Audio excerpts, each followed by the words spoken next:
We were just out to have a good time. I know it went bad, but I still don't see why that asshole had to involve himself. The free runner. Where does he get off messing around with normal folks like he does?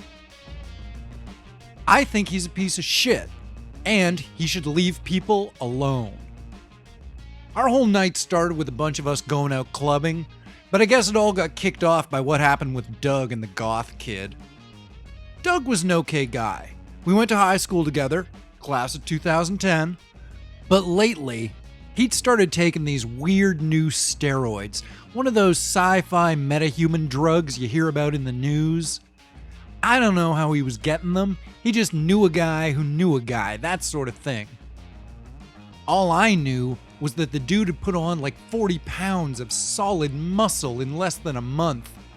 He'd always been a big guy, but now he was like huge. Half the reason he was doing it was just to try to look good for chicks, but he hadn't been laid since he started taking the stuff. Girls wouldn't go near him.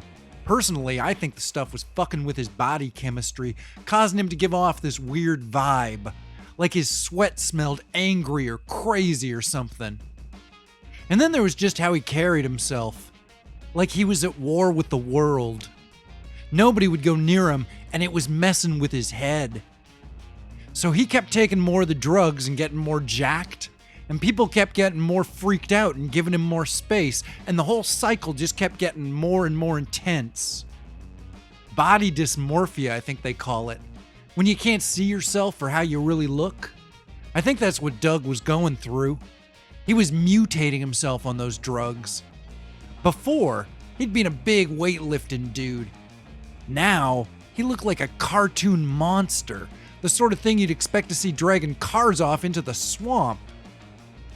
So it was Friday, and the whole crew was together, down on the Granville Strip, hitting up clubs.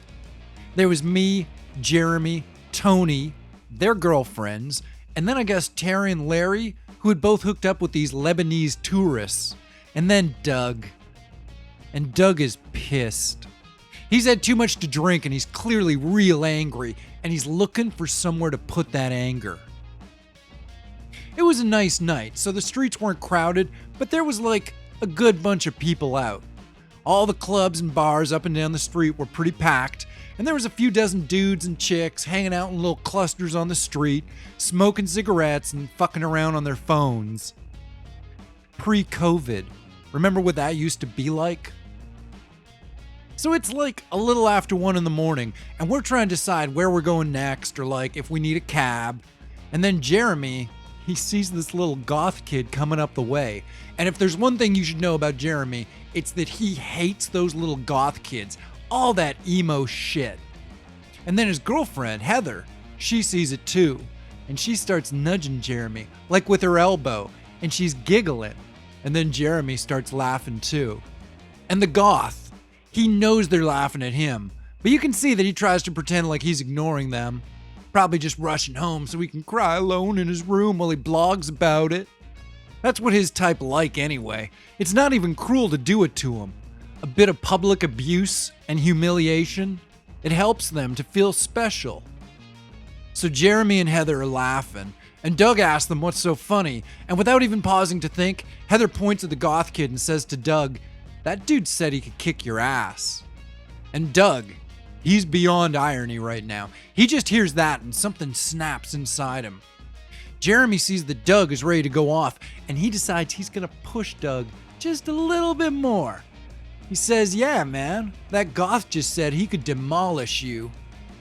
Jeremy's like that, you know. He thinks it's funny and shit, to wind people up, mess with their heads.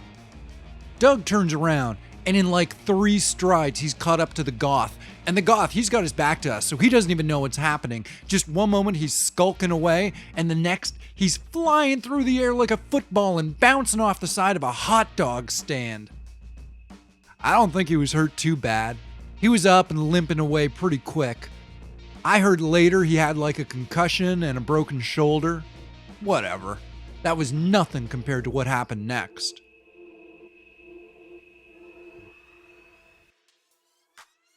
Heather and Jeremy, they freak out when they see the goth kid go flying. Jeremy starts calling Doug a psycho, and then Heather throws her phone at Doug's chest. Because they haven't seen it yet. They're too drunk or whatever. They haven't seen that Doug didn't just snap a little. He's gone. First he starts screaming at Jeremy and Heather, like just screaming this mad, angry stuff, none of it making any sense at all. And then he turns and he punches a passing cab, his hand busting through the fucking passenger window. The cab stops and the driver gets out, this little dude, and he's clearly pissed about his window. But then Doug just backhands the guy and sends him spinning across the sidewalk on his ass. Now everybody in the block is looking at us, and Doug is losing his shit. Heather and Jeremy are both freaking out too, and then Heather goes and hits Doug, slaps him across the face.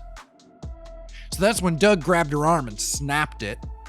I don't even know if he totally meant to, but I'm pretty sure he did.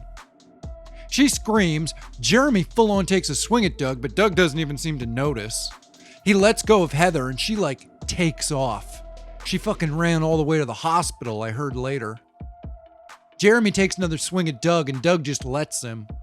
This time Jeremy breaks 2 of his knuckles on the side of Doug's face, and then Doug picks him up and throws him into an oncoming bus. So that's why Jeremy's been in the hospital for the past few weeks. They say he'll probably walk again, but it's at least 6 months off still. That leaves me, Tony, Terry, and Larry standing there looking like assholes, not knowing what to do, basically pretty sure that we're about to die because Doug is gonna beat us all to death right there on the street. And then I see this dude dressed in a tracksuit and sneakers with these big sunglasses or goggles on his face. He's across the street, but not on the sidewalk. The dude is just hanging off the side of a building, 40 feet up. That, combined with Doug freaking out and Jeremy going through the bus and Heather's arm, it's all just too much. It's like my brain starts to shut down or go into shock or something. I can't even think straight, but for sure a part of me is thinking that I'm about to die. Then this dude, the tracksuit dude, he jumps across the street and lands a few meters away from us. Again, it makes no sense to me how he moved, the distance he traveled. It breaks my brain to think about it. Doug's still raging and everything. But then the scrawny dude in the tracksuit, he walks up to Doug and he just reaches out and hits Doug in the face so hard, the fucker does half a backflip and lands face down on the sidewalk. And that was it. He didn't get back up. The cops were there in another 10 minutes and they arrested Doug. He had to go cold turkey off his super juice while he was locked up. I heard it was pretty bad. He lost 20% of his muscle mass in the first week, and it just got worse from there. The come down from that shit is brutal. Really screws you up if you can't maintain your dose. They have to push him into court in a wheelchair now. From what I've heard, the nerve damage is basically irreparable. The dude in the tracksuit, obviously that was the free runner. He took off before the cops even got there. He didn't stick around or anything. He called us assholes too, like we were the problem. People make it sound like he's a hero and stuff, but I don't know about that. I mean, sure, maybe Doug was gonna lose his shit and hurt somebody, maybe even me, but I don't know if that makes it okay to just do what that dude did and then take off. The free runner. Honestly, I don't see why the cops don't just shoot him.